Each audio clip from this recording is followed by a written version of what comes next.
A reliable stop starts with reliable brake. Most brake service centers around replacing the brake pads, but the brake rotors are a regular service item too and can be checked for wear and condition. A pulsing brake pedal has us putting this 300 SL on jack stands to have a look.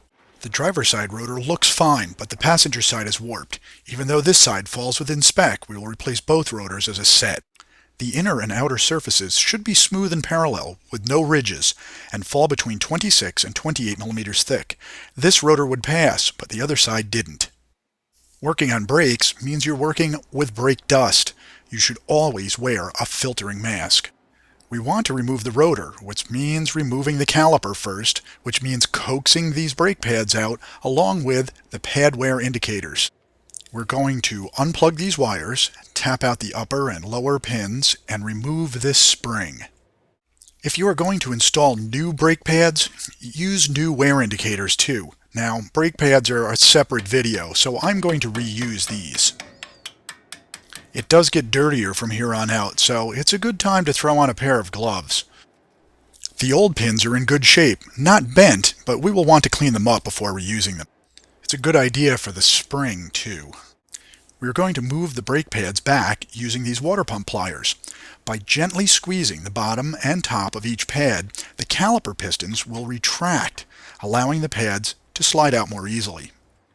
Pull the brake pad wear sensors out of the way, and you can just slide the brake pads straight out the back. Behind the caliper are lower and upper 19 millimeter bolts that hold it to the steering knuckle. You may need to apply some force, so use a breaker bar. And the upper bolt is going to need a ratchet and an extension to fit in the tight space behind the caliper. Once they are loose, you can remove the bolts with your fingers and then set them aside for cleaning. You can actually use a wire coat hanger to protect the rubber brake line from stretching by making a hook. Slip the hook through the caliper, then rest the caliper on the steering rod and secure the top of the hook on the coil spring so it can't fall off and stretch the hose. The rotor is held on by one 5 millimeter set screw. You can remove it with a hex head socket and ratchet and then set it aside. The rotor itself should come right off with just a slight tug. Let's clean up the face of the hub flange, first with a wire brush, and then with a rag, and then we'll apply a thin coat of anti-seize grease so that removing the rotor next time is just as easy. Lift the new rotor in place and line up the hole for the set screw. Start the threads by hand and then tighten it down with your ratchet and socket. It's time to clean the threads on the 19 millimeter bolts. We'll use a small wire wheel and motor tool to remove any dirt or rust. It's time to unhook the caliper and get it in place on its bracket and ready to bolt in. We're going to use a blue colored thread locker on the very end of the bolt to keep it from working loose. Only use the blue colored version, as the red version requires very high heat in order to release it. Push the bolts through the bracket and into the back of the caliper, bottom and top, and you may have to wiggle them a little bit to get the threads started. Turn them down just snug and then set your torque wrench to 85 foot-pounds and keep turning it right up to where it clicks. Let's completely retract those caliper pistons with our pliers. And then we want to clean those calipers up, all the dirt out of there, with some spray brake cleaner.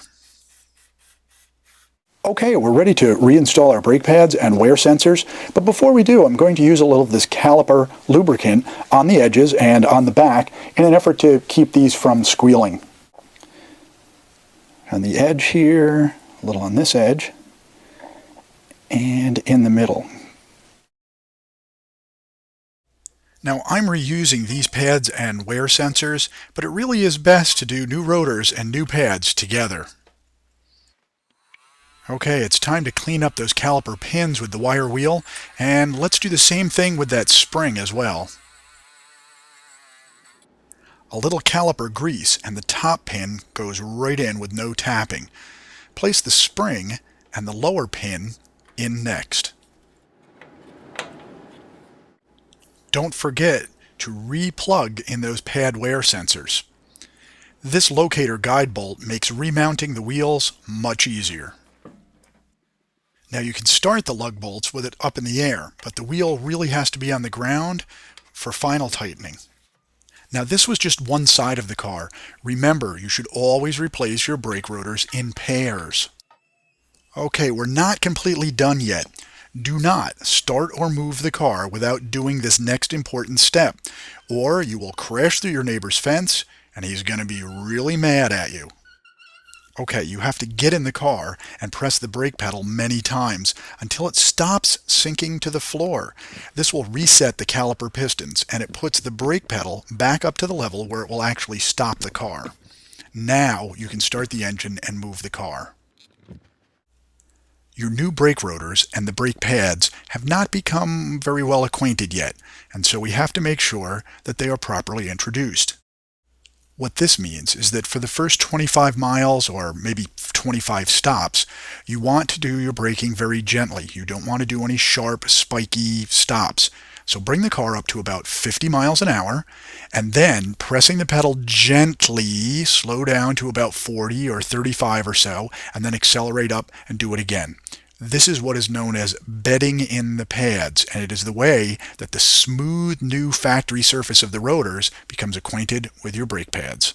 A well-maintained braking system is mandatory for safe and reliable stopping, but now with your new brake rotors, well, you're good to go.